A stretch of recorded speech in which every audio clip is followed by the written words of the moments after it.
Welcome back, everybody. This is Lake Call with the Cajun and the Cheesehead. How is everyone doing? How are you doing, Zack? I actually want to bring up something that we did all our recaps of games and talked about shit. And we somehow forgot to mention the greatest play that happened the entire week. Yeah. And that was Brandon Marshall's lateral. I just want to say that Brandon Marshall called it the worst play of all time. And I think he's being a little too hard on himself, because I don't even think it's the worst play that the Jets have ever had, much less the worst play of all time. So, yeah, I don't feel like I even need to. Do I have to say what I'm referencing? Mm-hmm. The butt fumble? I feel that's the first thing that came in my head is the butt fumble. So, you're being a little too hard on yourself, Brandon Marshall. I know you won't watch this, but it's okay. I mean, he had a pretty good game other than that one moment, which was weird. And hey, if it worked, they would have called you a genius, so, Yeah. whatever. Yeah. Don't be so hard on yourself. I mean, at least you didn't butt fumble it. So. Well, Anyway. that's always the biggest thing is when you make big risks, especially in the NFL, like when it works, you're fucking awesome. And when you Right. fail, they make you look like you're the dumbest person that Right. week or whatever it might be. A good example of this, and I think you'll agree with me, the onside kick, Operation Ambush, as it was called, when the Saints came out the second half, and the onside kick of the Super Bowl that changed the whole momentum of that Super Bowl. Yeah. They do that, and the Colts get the ball, and people think Sean Payton's a dumbass. It works. Saints get points off of it, come back, win the Super Bowl. I mean, that's just like, to me at least, that's the example of one of those plays that sticks out like a sore thumb. Like, Yeah. he gambled, and if it didn't work, people would have been like, why the hell would you do that? So, Actually, that just happened, week one with Seattle and the Rams. That Seattle, yeah. you know, they had to kick off, so they did an onside kick, and they just gave, the Rams amazing field position to go down and win the game. Or what about that trick play that they actually copied from the Rams with Richard Sherman? Yeah, we didn't even discuss that. No, we didn't talk about that either. That's why I wanted to mention a couple of these little trick plays and goofier plays that happened this week. Yeah, that was crazy. I mean, it didn't benefit anybody fantasy-wise because he didn't get in the end zone. but but yeah, I think it shows that, okay, Seattle, a lot of teams, they get a play like that works on them, and the coaches are like, I'm not incorporating that, Yeah. But they're like, oh, this worked. We'll put that in our arsenal. I think that shows like a little bit of craftiness. Yeah. From on their side. You know what would be kind of awesome is if that play, Olsen becomes the Sisterhood of the Traveling Pants. That might not be the correct reference to make for football, but you know what I'm talking about. I wouldn't fucking know, Yeah. honestly. Oh, okay. Well, basically what I'm saying now is the play now gets passed down for the people who get, so now next year Chicago has to do it to somebody else and have it work for them, and just every year you just pass it down to if it work, if you're the brunt end of it, the following year you have to put it to somebody else. The two times we've seen it recently, it's been a pretty successful play, so I could see some more teams gambling with it. The only thing I will say is if it does become more common, I think it's going to be less successful. Because if True. teams are constantly looking out for it, True. it's probably not going to work. It'd be cool to see it come out during the playoffs or a Super Bowl where high stakes, it Oh really yeah, it would matters. become super memorable immediately. Yeah. Kind of crazy stuff. And we're going to talk about something else, completely Sure. unrelated. Sure. But you and I have had this ranking system among quarterbacks that we like to call the Elite Four. If you catch the reference, if you don't, that's all right. Oh, we're very original. Yeah, we're really original, but it actually works very well. Sure, sure. Since I don't know, what would you say, 2009, 2010, we've had the same Elite Four for years and years and years. I would put it at least, well, since 2010 for sure. Yeah, maybe it started in 2011. Yeah, well, no, I would say that the 10 season is when Favre is out of the picture completely, and the Packers won the Super Bowl. Yeah. So, or I say he's out of the picture completely. I mean, he was playing, but he was clearly no longer a member of that class. So, but in 2009, I think the picture would have been a little muddier. There probably would have been like an Elite 5, quote unquote, that year. Maybe still 4. Maybe Rodgers wasn't there yet. Kind of giving away. I mean, most people can guess who we're talking about. I'm sure Peyton Manning, Tom Brady, Drew Brees, Aaron Rodgers. Yeah, that has been our Elite Four for years. For at least 5 years. Yeah. Before Rodgers, I would have the same other 3, and it was probably Favre. Right. You know? And then you could obviously keep going back to who was there before Breeze and whatever. But yeah, as of right now, going into the season, I actually we talked about it some. I don't want to really reference too much stuff we didn't have recorded per se. But basically, we both thought Luck was potentially going to break into that maybe Elite Four coming to an end this year. Yeah. I'm guessing that's what you're getting at here. There's a larger power shift in general we alluded to, but definitely can talk about this. So the number one guy for all this time, I think you would agree, for the longest time was Peyton Manning. Yep. So Peyton Manning this year, I know they're 3-0, and I know there's been talks of decline, and I know me and you both think that's overstated, but would you agree with me that he's probably not in the top 4 best quarterbacks right now? That is probably the hardest thing for me right now. Because initially, yes, I do agree with you. I do agree that I don't think he's an Elite Four anymore. But that being said, the 2 people who potentially could have replaced him are injured. So the fact that Peyton Manning's not injured, the fact that Peyton Manning is 3-0 at this point, right, kind of puts in perspective that he almost is still in it because of default in a way. Maybe you're right. You're saying injured. I'm assuming one is Ben Roethlisberger. Yes. Are you talking about Romo? Yes. I actually would think that Luck would be the one most likely to supersede that position. No, not right now. But going into the season, he was the one that I thought was most likely to kind of step into that role. Luck seemed ready from the get-go. Right. Or Romo was ready from the get-go. Luck wasn't. The fact that if Luck gets into a big, steady step and he, produces big numbers or at least fucking wins, for the rest of the season, right, then, yeah, maybe that tide could have shifted and everything. But Romo looked ready. Right out of the gun. It's just unfortunate he got injured. Roethlisberger definitely looked ready out of the gun, and unfortunately he got injured. Luck still not looking 100% ready in my books, and he was a close contender. Like if you want to go nip in, if you want to have like a wild card spot for the Elite Four, as up until just now, I always thought Luck was right there, just nipping at the heels of just waiting for basically Peyton Manning to retire so he could take the spot of Elite Four.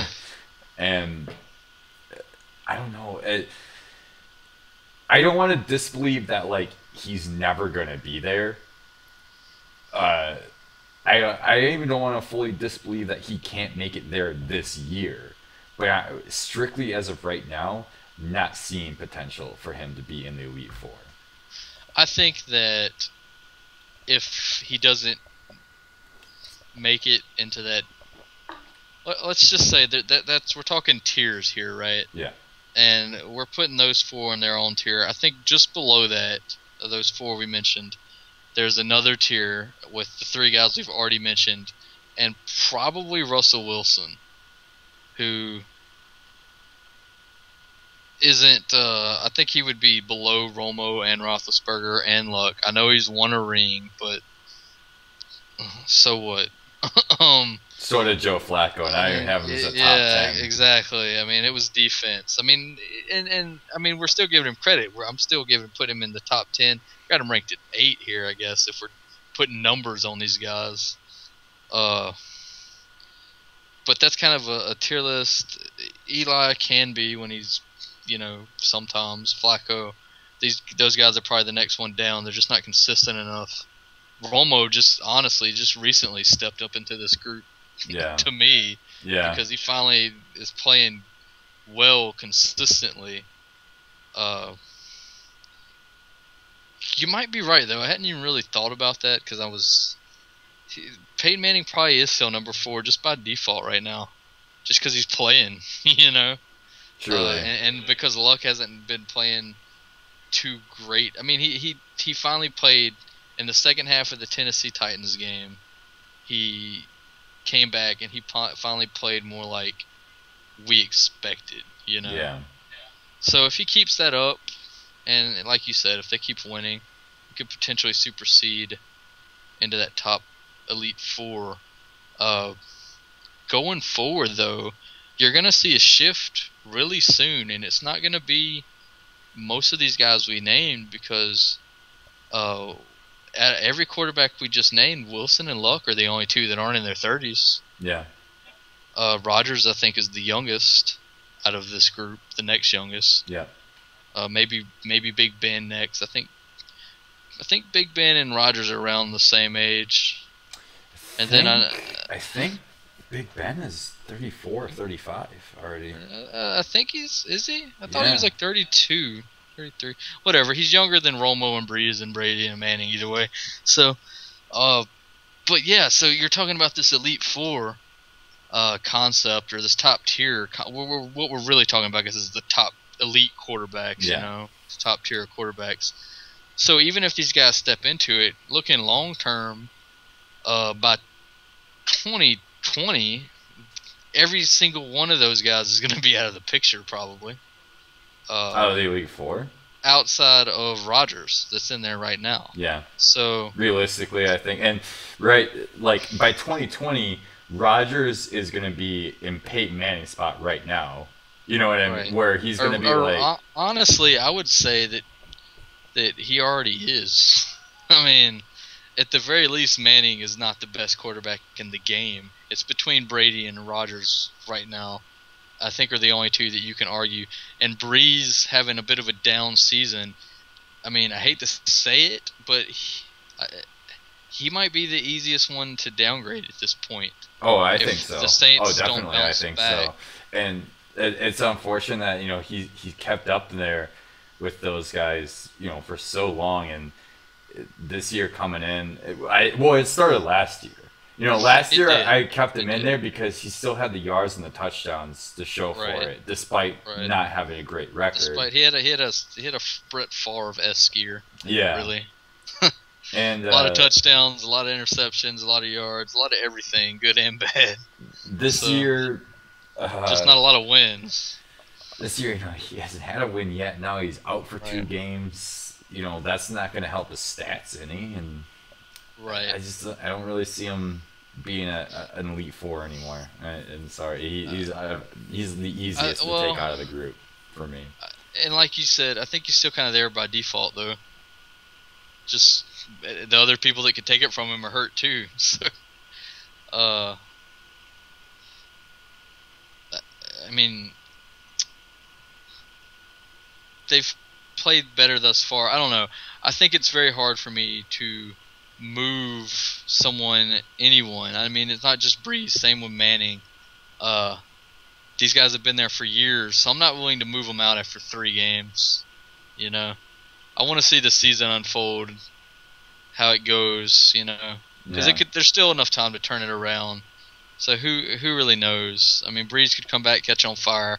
Manning could explode and start looking like he did 2 years ago. I mean, is this stuff likely?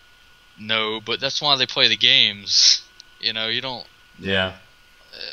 I mean, Brady could fall off. Brady, I mean, someone could get injured. You just, with the way this season's going, injuries have been rampant.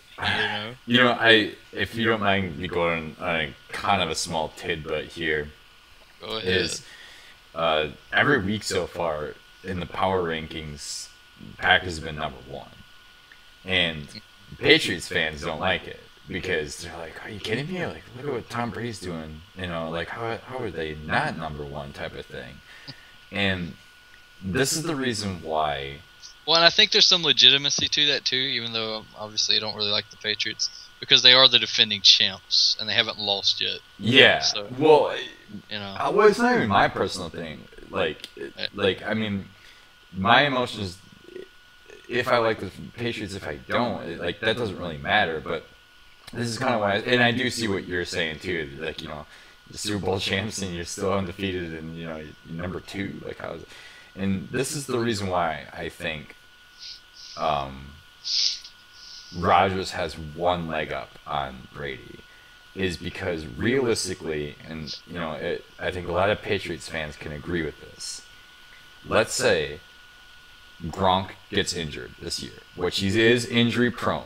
You know, it happens almost every single year. He's going to get injured. And let's say it's 2 weeks, 4 weeks, 6 weeks, whatever. Okay, so your number one guy is gone. Then let's say Julian Edelman goes out for a couple of weeks, who is also injury prone. When Brady doesn't have those two to throw to anymore, I don't think he's going to win as many games. He's not going to put up 400-something yards. You know what? I think they're still going to win games. They still will. They'll still win games, but that's when they're going to start losing games. The difference is Aaron Rodgers is already without Jordy Nelson all season. You bring in James Jones, boom, in sync. You lose Devontae Adams. You bring in Ty Montgomery, boom, in sync. You lose Eddie Lacy. You bring in James Starks, boom, in sync. I think Packers, overall, despite any injury that they can put on the field, their backups can still play like a starter. And that's the difference between the Packers and the Patriots. You say that, and I think maybe the Packers are more proven in that regard, at least. But historically speaking, Tom Brady and Bill Belichick can make nobodies look good. You know? There's been plenty of people. Who the hell was Julian Edelman a year ago? Yeah, you know? That's true. So the difference, I guess, in the two is that the Packers this season have already proved they can deal with injuries, and the Patriots still have all their starters, and they haven't had to prove that they have the same amount of depth the Packers have. Yeah. But personally, I don't have any reason to doubt that they would still look almost as good. I mean, they win games even when, like, everyone talked about last year, Brady this, Brady that, and I know they won the Super Bowl. But Brady didn't have the greatest personal stats. I think he was like 8th in yardage or something like that. I mean, the Patriots, Tom Brady maybe isn't as integral to the Patriots' success as some people think he is. I mean, don't get me wrong, he's very integral, but it's not like, you know, like, I don't look at the Colts without Andrew Luck. What the hell would they do? They're losing games even with him. If they didn't have him, they would, you know, like, think about the season Brady was out. I know the team's different, but that organization has showed that they can pull it together and still win games and get to the playoffs even if Brady's not there. Yeah. He's just kind of what sends them over the top to where they're Super Bowl contenders all the time. 6 Super Bowl or 6 Super Bowl appearances, right? Yeah. And like during his career, so that's impressive. There's too many questions, I guess, surrounding the Patriots' depth to where, because can you imagine if the Packers had Jordy Nelson? You know? Oh my God. Like, we don't have to imagine what the Patriots look like with their starters. We know, we see it. Yeah. But the Packers are like, and this is like a recurring theme throughout the Packers too. Like they're always beat up, and they win anyway. Yeah. Like I know that's football. Like every team gets beat up, but it just seems like the Packers always just get some crippling injury on paper, and they get through it anyway. Yeah. You know. I mean, at least hell, have a even season. the season that Aaron Rodgers came out for 8 games, we still made the playoffs. Right. Still won the division, I think, too. Yeah. You know, yeah. like. Yeah. You're right. Even there is some weird thing, and that just goes a lot for the Packers organization, and I think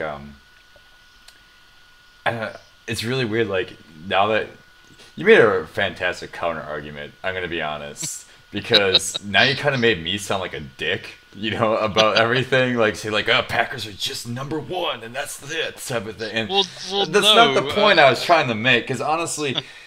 If you want to be completely honest, I think Patriots are fucking scary this year. Yeah. I mean, if you want me to be real, like, and I that's what it comes down to. If you're a true fan, you have to be real and honest. Right. Like you can't sit there and just be right. blindly. Like if I was a Jaguars fan, I'm not gonna blindly say like Jaguars are number 1. We're making it all the way to the bowl. You know, like you have to be realistic here. And, fucking toilet bowl. Yeah. And I just. It's a theory I had. Yeah. You know, I would.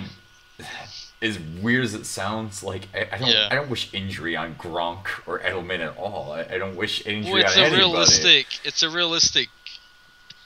Gronk missing a game is not out of the question. Yeah. 2 games or whatever. Yeah. It just seems to always happen every year. Almost. And I do agree with your point. Like I said, the Packers have already proven they can do it without being healthy in this season. Because, I mean, I know I was talking historically in past seasons, and there's a reason you have to believe in the Patriots, I guess, that they could do that. But they haven't had to show it this season, and this season is what matters for the power rankings that you're referencing, right? Yeah. So, I mean, the Packers are doing just as much with really, at least on paper, less. Yeah. So, I would put them at number 1 too if we were ranking teams. Just a topic. I guess we kind of sort of got to it, and talking about the Elite Four and stuff. But this power shift that's happening, and Green Bay is really looking like they're at the forefront of this new. They're kind of like I guess because Rodgers is kind of like at this age where he's halfway in between the new era and the old era. Yeah. You know, because like all the old elite guys are in their upper 30s and he's in his lower 30s, and all the guys coming in are obviously 6-7 years younger than him. Yeah. So he's kind of in this middle stage. I guess that's from sitting on the bench behind Favre a couple of years. It kind of put him in a weird time for him to emerge. You kind of wonder what his stats would have looked like if you actually started as a rookie, or how maybe it would have not done well for him. All right, maybe it would have been worse. Who knows? But the Packers really seem like the team at the forefront of this new wave that they're going to still be good in the years to come. Mm-hmm. Meanwhile, the Saints were this old power. They had a good run the last 10 years, and it kind of started last season, where it looks like it's falling apart. Maybe there's some salvaging that can be done before Breeze's career's over and a lot of these old players. But there's not much time left either way. Yeah. Like it's inevitable, and it looks like it's already started. Just objectively, I want to believe in them, and I think that they have the talent there. It's just a matter of winning, bottom line. But in another team that's been up top, Denver has, as soon as Manning's gone, they're going to be in rebuild mode. Because who do they have at quarterback? I mean, what were they doing before Manning was there? not a whole Tim lot. Tebow, Jay Cutler. Right. I mean, it was and it was an impressive win with Tebow, but just the fact that they were that whole season was crazy, and then they had to rely on him. But before that, I mean, Cutler wasn't really getting them anywhere, and they're going to be back in the same boat they were at. Yeah. Before. Long term, it might have been a good thing to keep Tebow sitting on the bench, because at least you'd have somebody. I don't know. They're going to pick somebody.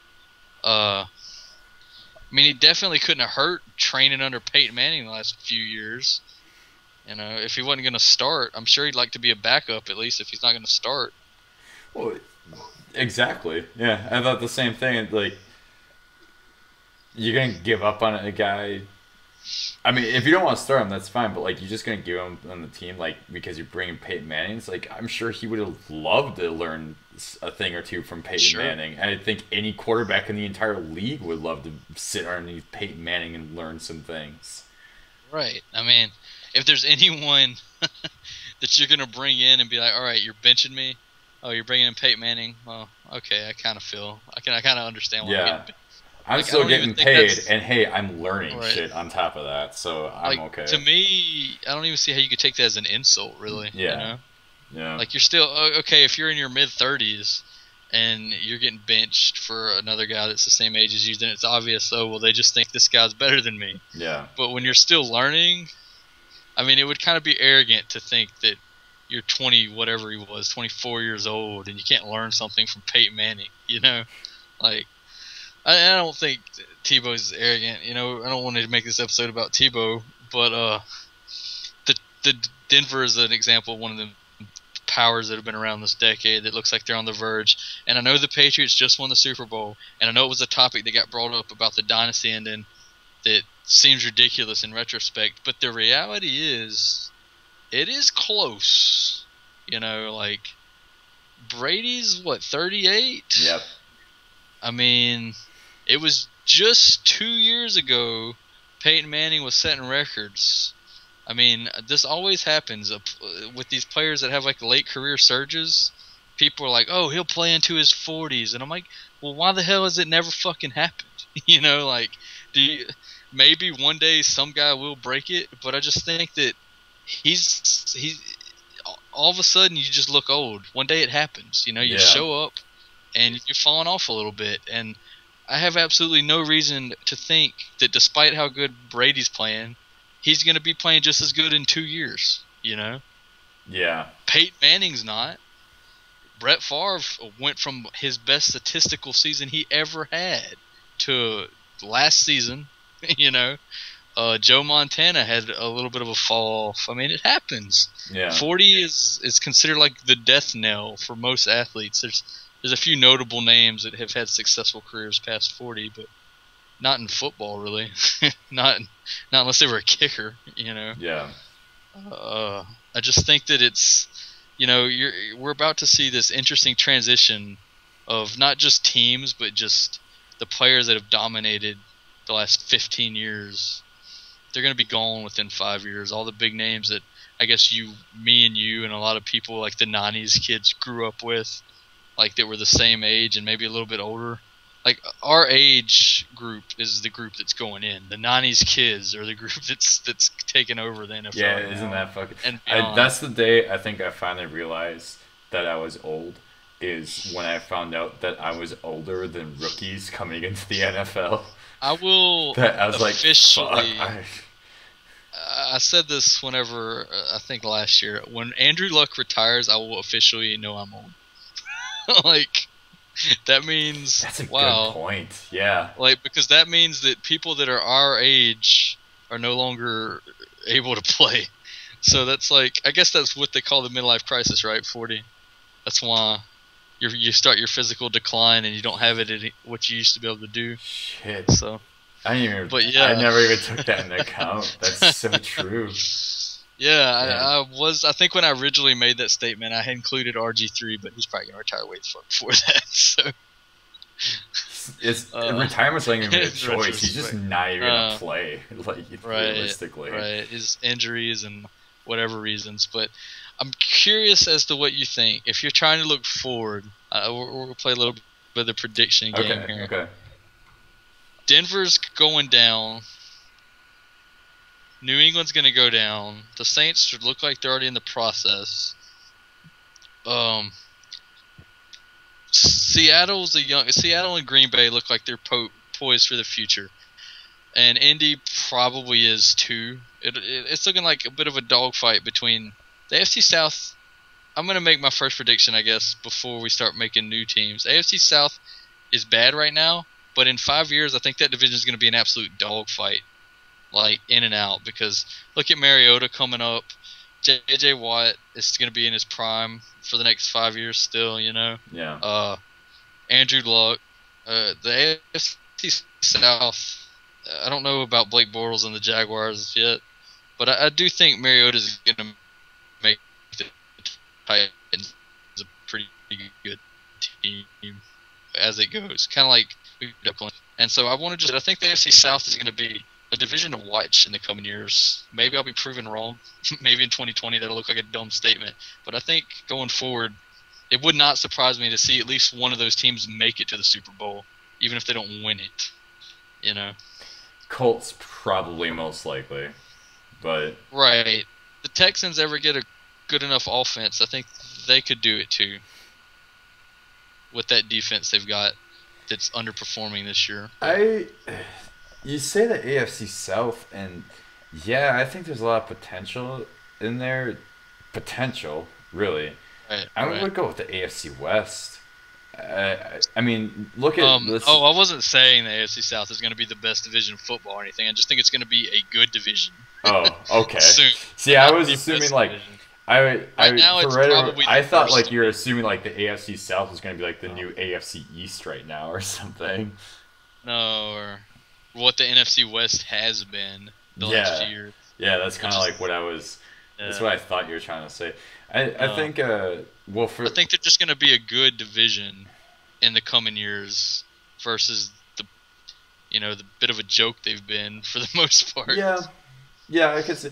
Here's a big question: is I think the AFC South might turn into what the AFC North is now, where teams are more kind of even amongst each other, and but speaking of the AFC North, what do you think is going to become of the Steelers once Ben Roethlisberger retires? Well, I think they're good for the rest of the decade. I think Ben, as long as he stays healthy, I think most of those teams, they've all got relatively young quarterbacks with Flacco and Dalton that probably aren't going anywhere. The Browns actually look like they could finally do something. I think that division's very competitive, and I think it's going to stay that way. Yeah. It's a pretty good division, and I think it's going to stay just as competitive it has for the remainder of this decade. I'll make a prediction already for next year that clearly Steelers didn't have a plan in case Ben went down. You know, the fact that your backup quarterback is a quarterback who's older than your quarterback, not usually a good sign. That's not incredibly uncommon, but usually there's maybe that's the third string guy, and you have a younger guy at second string. Yeah, or something, you know? The fact that they had nobody prepared, I am pretty sure that I wouldn't be surprised in the draft, this coming up year that they get a rookie quarterback out of somewhere. Just if they do, it'll be a late pick, I think. Well, yeah, I agree. They're not going for one of the bigger names that happens to come up. No. I do think that because they picked up Michael Vick right before the season started, so I think they did pick him up just in case this happened, intentionally for that reason. Because I guess they feel like he fits into their offense since there is Le'Veon Bell, that with someone like Michael Vick, he's good enough, He has enough smarts that he can still run the offense, and I guess we're going to find out. That had to be what they're gambling on, right? You go pick up Michael Vick in the offseason just in case something happens to Roethlisberger. You have to be thinking, well, he's good enough to run the offense. Who would have thought we'd have found out, Yeah.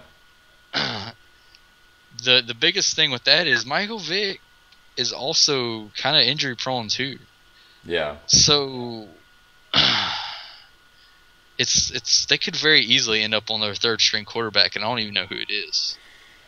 I think the thing about Mike Vick is that he's always been a scrambling quarterback. The fact that in his late years that he literally just can't scramble anymore, how much do you expect him to do? Well, it's kind of that's why he's been playing backup. Yeah. But I will say one thing. I think that the Browns are going to finally win that division. Not this season by any means, but in the next 5 years, I think they'll pull it together and actually win the division for once. With Johnny Manziel, probably. Yeah, with Johnny Manziel. That's what I think will happen. The Browns I will would probably say it's unrealistic at all. The Browns will probably make me look like a dumbass for predicting them to have any level of success whatsoever. But Hey, the last time they had any level of success was in the 1950s. I think it's about time that they get somewhat successful again. they made the playoffs a few years ago. I mean, that's relative success, right? As a wild Yeah, they card. were. Yeah, right. They were a dominant team in the 50s. I read though. Mm-hmm. They won an NFL championship, I believe. That's they're the longest city with a sports team to go without a major championship in any sport, right? They got right there with the Cavs and basketball with LeBron so many times. But I feel kind of bad for people that are Cleveland fans. Just I was honestly pulling for them to win that championship. I know a lot of people hate LeBron back and all that. Yeah, but like I was honestly pulling for them because Cleveland, like, I guess I can relate being a fan of New Orleans sports. You know, outside of the one season, but these last 10 years has been a pretty good run with the Saints. But outside of that, no, nothing else has ever been good. I mean, we invented putting paper bags on our heads to go to games. That's how bad. Yeah. Like that's become like a little bit of a thing to show your team's bad, and that started here. So that's how you know the Saints used to be bad. And we've never had a championship in anything else. So I can kind of feel Cleveland on that one. So the AFC West though, I know you're real big about talking about what's going on in the AFC East, but I actually think what's going on in the West is maybe just as interesting with the Raiders, because Denver's collapse just looks like it's right there. You know, the Chargers, the Chiefs, the Raiders, they're all just waiting on it. Like, God, I hope he retires soon. Because as soon as he retires, man,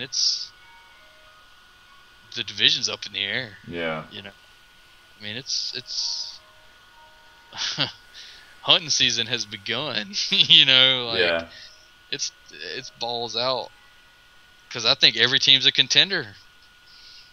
The Chargers historically ran that division for a few years before he showed up.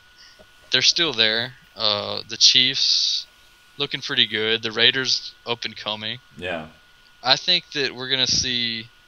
It's not going to happen this season. The Raiders are already showing it. I think the Raiders are going to become a contender again within the next 5 years. I really do.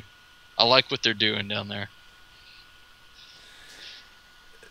Yeah, definitely. I couldn't agree more. Especially in the AFC West, and who knows? Maybe Denver has some grand scheme coming up for preparing for Peyton's retirement, because you can't tell me that's not in the back of their heads. Right. Somewhere. You know it is. Yeah. You got to have some sort of a backup plan. I mean, honestly, if you want to get real with it, you look at how many injuries that happen to quarterbacks already by week 3. The fact that they have the way they have Peyton Manning running around with their offense this year, I'm really surprised. I wouldn't be surprised if Peyton gets injured this year.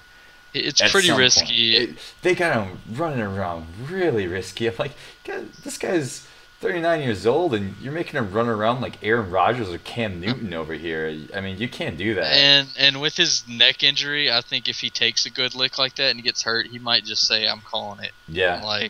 And boom, it's done. pretty risky to be out there running the ball right now. AFC East. This is obviously the titan of the dynasty of the last 15 years has been the Patriots. Hard to say they're still a dynasty. I mean, it's the same guys that they won their 3 Super Bowls with at the core, Yeah. Tom Brady, Bill Belichick, and his staff. But that's coming to an end probably sooner rather than later. What do you think is going to go on with the AFC East in the absence of Tom Brady? Well, here's there's kind of a few questions. Uh, Honestly, after Tom Brady retires, how long do you think Bill Belichick wants to stay there? You know? I think, yeah, I mean, who's to say he'd still have the same success? I mean, I forget who it was. It was a famous coach that said it, but he said there's two types of coaches: those that have been fired and those that will be. So you have to think that Belichick will overstay his welcome maybe and get fired eventually. I mean, Tom Landry got fired. Yeah. Everyone gets fired. It's just the nature of the game at some point, unless you retire before. Most people don't retire before they. Well, I mean, So. coaches aren't playing the physical sports, so they feel like things last longer. And honestly, a coach isn't going to be successful their entire career. It's just realistically not. Right. The game shifts too much, and Belichick is a bit of an enigma. And if it was another coach that is kind of more open with his personality, like a Rex Ryan or someone, I would try to guess on what they're going to do. But honestly, when Brady's done, I have no idea if Belichick's going to is he going to hang it up at the same time, or is he going to keep going? Yeah. He's been a pretty system guy where everyone seems replaceable. So if I did just have to guess, I think he's going to try to keep coaching the Patriots. I would think so. And I think he would stay on the Patriots too, because he's already on power. Well, yeah. Making the Hall of Fame and all that shit, and I think it would almost like extend his legacy, like even just say that like, oh look, I was successful even without Tom Brady here, and look, I created an entirely new generation, and this and that. Right. I could see, like, I mean, I don't think he's outspoken about it, like you said, but I could imagine. He would probably have some sort of mentality of like, well, look how successful I've been already. If I do it for another whole generation, like that's just gonna make me look even better. So, I think that Rex Ryan in particular is kind of biding his time. Obviously, you want to win now, and he's got a lot of bravado, and he's pumping his team up, and the Buffalo fans getting something to be excited about. But it's another thing where realistically, he's got to be like, all right, I just need my team to do good enough to keep my job until Tom Brady retires, and then we have a real shot at winning this thing. Like he might never say that. He might not even be thinking it in that term, but like he at least has to be thinking, man, this division will get a little bit easier to win if Tom Brady's out of the picture. I mean, it's a pretty fair statement, right? The Patriots will be easier to beat without Tom Brady. Yeah. So, I mean, all of them coaches right now just have to be thinking, all right, well, he's 38. How much damn longer can he do this? Like, we just need to wait it out. Yeah. I think similar to the West. So, I honestly think that, and you're probably going to agree with me, I think the Bills are going to definitely be a team to watch in the next 5 years. I don't think Rex Ryan's going anywhere. And I think that we're going to see them make the playoffs maybe this year. And if not, I think not only playoffs, I think they're going to win the division in the next few years. Yeah, definitely. And they're already on a great pace the way the season has started. If they can keep it up, making the playoffs doesn't sound unrealistic. I mean, I already picked them to make a wild card at least.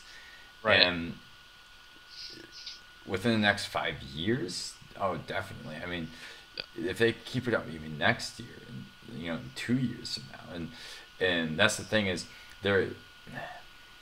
it's gonna really come down to like the true, I guess, demeanor of Rex Ryan and what he's doing with the franchise. Because if they're explosive this year and then drop off next year, then no, it's not gonna happen. And it's if they drop off next year, I honestly think the whole division is gonna be up in the air again. Right. But if they continue to get better, they not only could they win the division, you could see them possibly Super Bowl contenders. Realistically, after Tom Brady retires, possibly. I don't think that's the biggest. I know we're very early into this whole Rex Ryan's tenure, but I don't think that's especially with the way Tyrod Taylor stepped up and started playing, and then LaShawn McCoy is getting up there, but Carlos Williams has stepped up and shown maybe he could fill that hole that LaShawn McCoy is gonna, he's only got a few more years, Yeah. So, they've got a good base to work with. They really do. So it'll be interesting, and the Jets, honestly, I know we started this kind of making fun of them, but they have a decent base to work with too, especially on defense. They're just a prime example of one of those teams of why the quarterback position is so important, And the Dolphins are just a weird. I don't even know what to think about the Dolphins right now. I don't think anybody does. Just the way they're going. Sometimes they look like they could be the team. Sometimes they don't.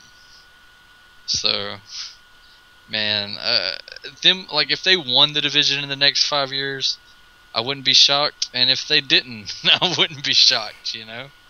So I think there's going to be a lot more parity as far as going back and forth since instead of the Patriots just dominating.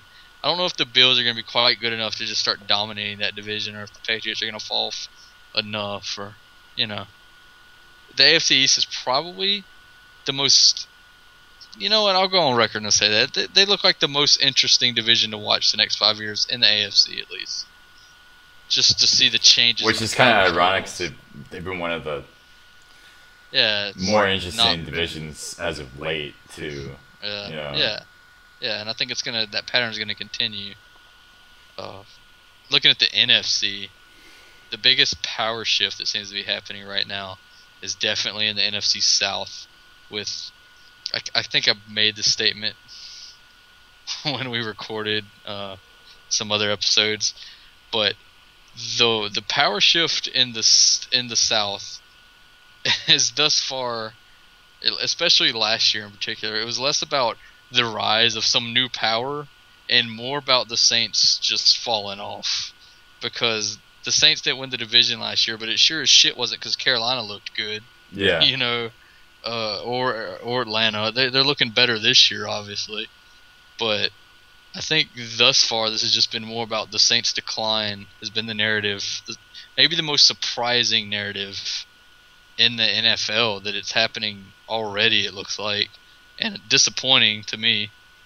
But looking at the NFC South going forward, the NFC South is really hard to predict, because up until last year, no one had ever even repeated winning the division. I don't know, in the brief history that, 2002 realignment of all the divisions, no one had ever repeated winning the division, not once. And actually, for a long time, the number 1 team was always the number 4 team the next year. Like, that happened 8 years in a row or something like that. Oh, I didn't know that. Yeah, it's been maybe not the best football being played in the NFC South, but it's been fun to follow, I guess, because it's always been competitive football. Yeah. It's always, you never really know who's going to win it. And I think that this year shows that, and so did last year. It seems like whoever's predicted to win it almost never does. Yeah. I believe maybe the one exception I can think of is during the Sean Payton suspension, Atlanta was predicted to win it, and they actually did. So, I'm pretty sure that Tampa won the Super Bowl and immediately went to 4th place. In the division, No, I remember that. I remember that they won the Super Bowl and they were just a terrible team the next year. I'm like, this was our Super Bowl champions. Right. I don't really know what to predict. All I do know is that I have a lot of hope that the Saints, post Breeze, get it together and can win again. But realistically, I don't think we're going to go back to just dominating that division. Even when we were quote unquote dominating it, we weren't always winning it every year. We were making the playoffs, but yeah, the Saints haven't actually won the division since 2011. So, which is kind of odd. Only won it 3 times, I think, during the whole 10-year run, 06, 09, and 11. Even though we were making the playoffs consistently since 2009. So, it's I don't know what you think about the NFC South going forward, but it's a mess. It's really what I think. It is a mess. I think what's almost at least lately, and I don't even know what to predict with like the next 5 years. Is lately it went from like an actual like there's tough teams to like even your toughest team in the NFC South is like all right type of thing. You know, like there's not really much of a threat coming out of there.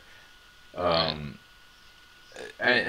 mean that's hard to say because like even whoever wins the division, like they can throw a wrench and like upset somebody like the wild card round or like something like that. Right.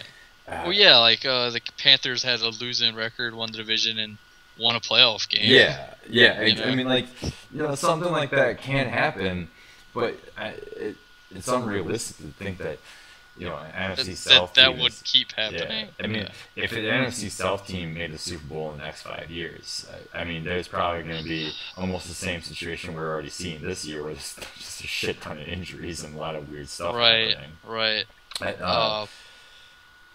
If Atlanta or Carolina pulled it off within 5 years, I guess Tampa would be the biggest shocker, just because they're young and they're building. They seem like they have the longest to go. Yeah.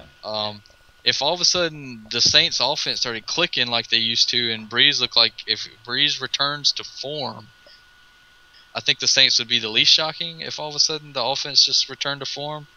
But that's a big if, I know that it's a huge seems if. like pretty much everything has to work the right way for that to happen. And it looks more and more unlikely every game. So. Yeah. It's unfortunate. I honestly did want to see Breeze actually make it to another Super Bowl. It's a shame at the very least that we never, if Breeze and the Saints don't get it together during his career, which, like I said, I haven't given up hope on. I think they still can, especially since NFC South is a relatively weak division. It's weird we never saw Rodgers and Breeze square off in the playoffs. If that never happens, like who would have thought that they never met in the postseason during this whole time of.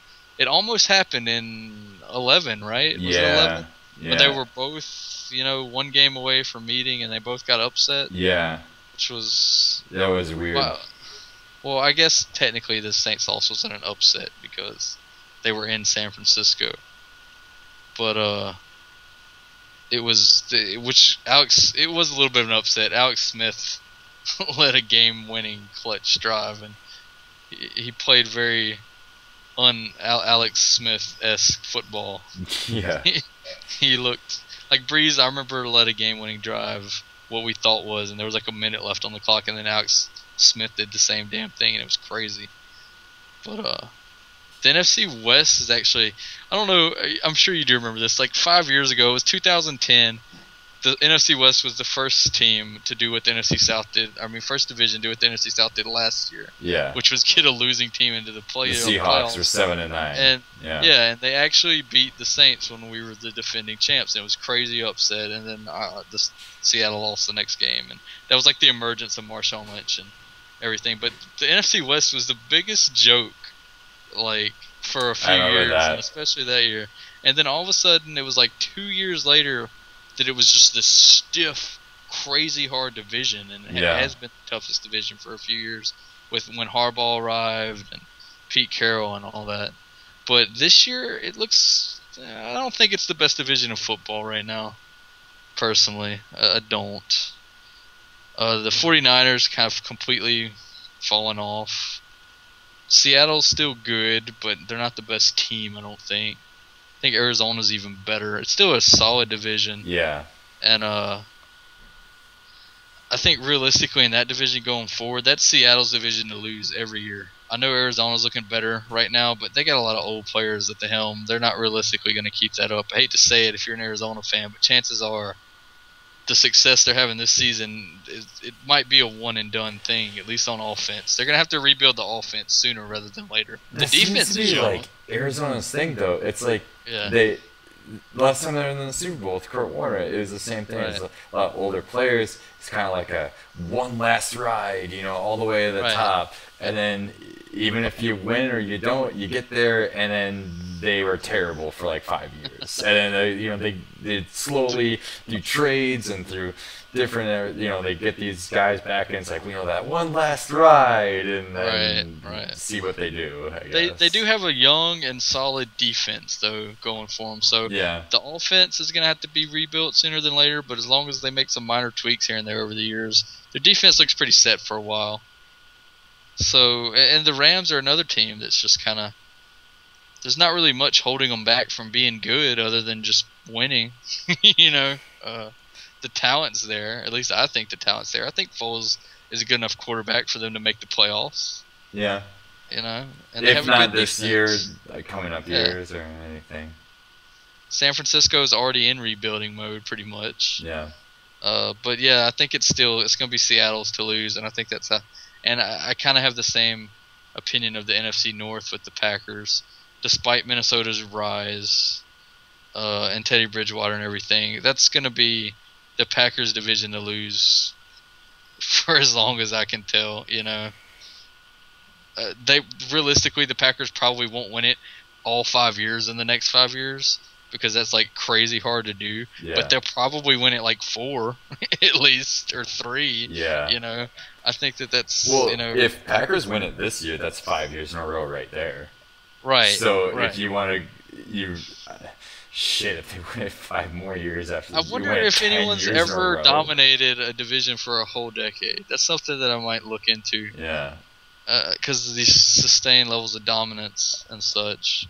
And I don't know if there's a whole hell of a lot to say about the power struggle in the NFC North because there isn't one. It's Green Bay.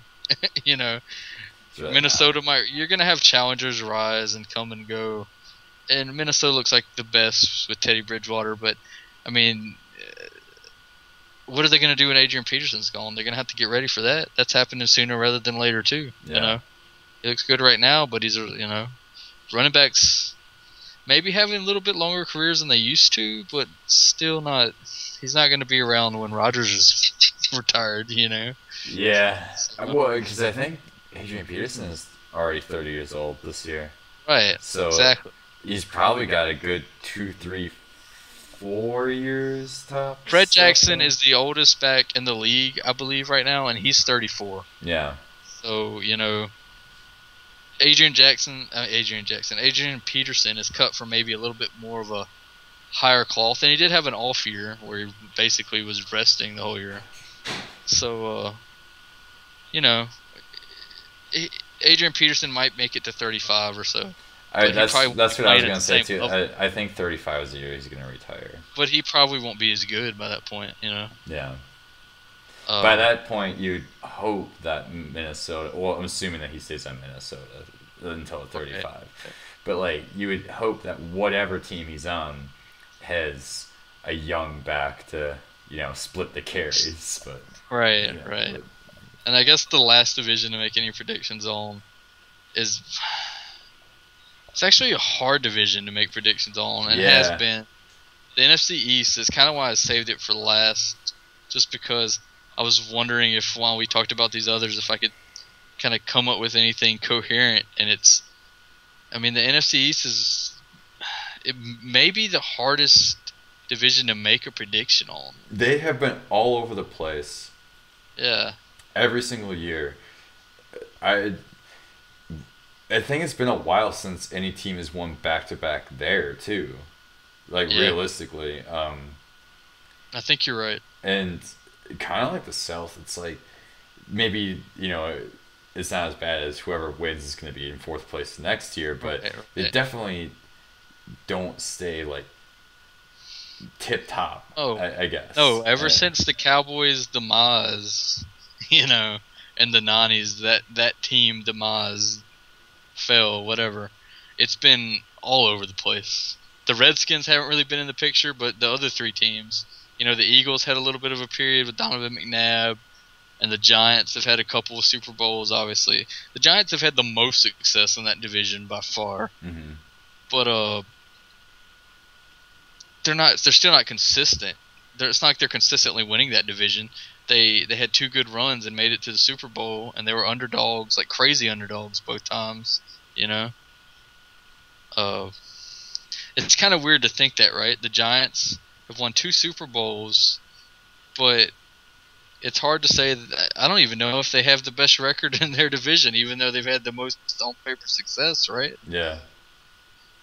I mean, over the last few years, the Eagles made it to a Super Bowl too, right? And they lost with McNabb. I believe they lost it. That was one of the Patriots' wins, if I'm not mistaken. So, I don't know, man. I mean, you got Chip Kelly. Is he going to be there? Is he going to stick around? Is he going to get his team together? I mean, we don't know. The only thing I will say is the Cowboys and Tony Romo, that's going to end sooner rather than later too, more likely than not. Because, I mean, as injury prone as he is, and he's 35, I'll be surprised if he makes it to 40 and plays these whole next 5 years. Yeah. I'll be really surprised. Especially if they do have some level of success, you know. He'd be more willing to probably call it quits if they won the Super Bowl. Oh, yeah, for sure. I think anybody who's pretty much over the age of 37 or 38, you know, if you win a Super Bowl, like, not going to get much better than this. And right. Predicting any dominant powers, I really like teams on the rise. I guess just to kind of close this out, I like what the Colts are doing, even though they're having a rough start. I like what the Raiders are doing. Those are 2 young teams that I really think are gonna be relevant for years to come. That maybe the Colts already are relevant, but the Raiders are probably my number 1 pick for irrelevant team that's going to come out of that and become super relevant during the next 5 years. Hopefully I'm not wrong. So that seems pretty reasonable. If not the Raiders, possibly Tennessee. Like, really. Yeah. Mariota might be just, you know, that good of a you know, quarterback that as the years progress, he slowly gets better and better and just, you know, really makes something out of himself. Or he might be a total flop. I don't know. Yeah. It's kind of up in the air of either way. You know, as of right now, it's nice to see that the Packers have been consistently a pretty successful team for the past, well, pretty much since Aaron Rodgers took over. Sure. Especially, we'll say, at least 2010 when they won the Super Bowl, and they've been consistently really good. And if you want to go all the way back to the 90s, you know, with Brett Favre coming in and winning the Super Bowl in '96, and his whole career with the Packers, he's been, I shouldn't say consistently successful, because they had a few pretty bad seasons with Brett Favre on the Packers, but for the most part, overall, successful. And so, you know, if you're going back to the 90s, that's literally 20 years now that the Packers have had a good team. And you just have to wonder, it's not too often that a team transitions from being good to still being good without having to rebuild too much. The Packers are the best example. The Colts kind of got that with luck. They need more work than the Packers did. The 49ers had it between, you know, Montana and Steve Young. Yeah. And I guess like the thing I'm worried about, and because the reason I'm worried is because the most realistic is, you know, a lot of people don't like to talk about the Packers in the 70s and the 80s because they sucked. Right. You know, they won the first 2 Super Bowls and then they just were terrible for 20 years. Right. Now as soon as Lombardi left, they fell off. And now the Packers are good for 20 years. Realistically, what are the chances the Packers are going to be good for another 10, 15 years? Like, not really. Well, everything's relative, I guess, because, like, these teams that look good, like the Patriots, have been good, but before, I mean, the Patriots are actually another team that benefited from this. A lot of people won't talk about it because Brady's had so much more success than his predecessor, but Drew Bledsoe was a damn good quarterback in his own right. Yeah. You know, I think he went to a Super Bowl and lost, right? Yeah, to the Packers. Right, exactly. Yeah, I thought so. And then they, you know, before that, the Patriots had only been to one other Super Bowl back in the '80s, and they lost to the Bears, which is kind of funny. Yeah. NFC North problems there, but they had a good quarterback, went to a Super Bowl, and then got an even better run going with this dynasty. And I just don't think if they do it again, that's like so incredibly unlikely to get 3 in a row that are gonna make you like it's gonna be awful hard to do. Like any team can fall. A lot of people don't realize that the Steelers were like kind of a joke and a laughingstock before the '70s that had never had any amount of success. Yeah. Even though they were a pretty old team, and ever since then, the '80s were kind of rough for them, but the '90s they made it to a Super Bowl and lost, and then obviously they've had success since then. Yeah. 3 Super Bowl appearances. But everything's relative, and I think we're about to see a big shift. Some of the stuff that we didn't even talk about, we'll probably see power shifts that we didn't even predict. Oh, I'm sure. I mean, the hardest thing ever is to try to predict anything that can come out of even this season. There's really nothing left to predict. Even week to week. Yeah. Right? I mean, every single week you have giant I do upsets. think there are definitely cues you can look for and look at past history and just see what teams are doing there. Maybe get some idea of what's going on. But I hope that anyone that listened to this that actually finished it didn't get too bored with our theoretical talk, and maybe it just gives them something to think about. And hey, if you disagree, you think I'm full of shit, or Kyle, I guess probably most likely me. But if you think either one of us are full of shit, let us know. If you agree with us, let us know. And this went on for a lot longer than I think we planned it. Oh, definitely. But it's so late. It's early now, and I think it's time to call it. So it's time to call it when you can literally see the dawn breaking behind me. Yeah, I'm afraid that when I turn my lights off, it's just gonna be daytime still. It's alright. That's why it's late call. Alright, hopefully we'll see you next week. We will definitely cover all the rest of the games of week 4. Talk about any other theories that is going on. Maybe not even theories, but talk about anything that's on our mind. A few things that we didn't even get to this week that we can get to next week is injuries, refs, officiating. We touched on the injuries, but I think officiating is something we definitely need to get to next time. Definitely a lot of stuff coming up next week. And hey, if there's anything else that comes up during the next week, I would come up, even if we take a side video in between. So thank you very much for staying with us. Hopefully you stick with us even longer because we love having you and we like talking about football. Yeah. All right.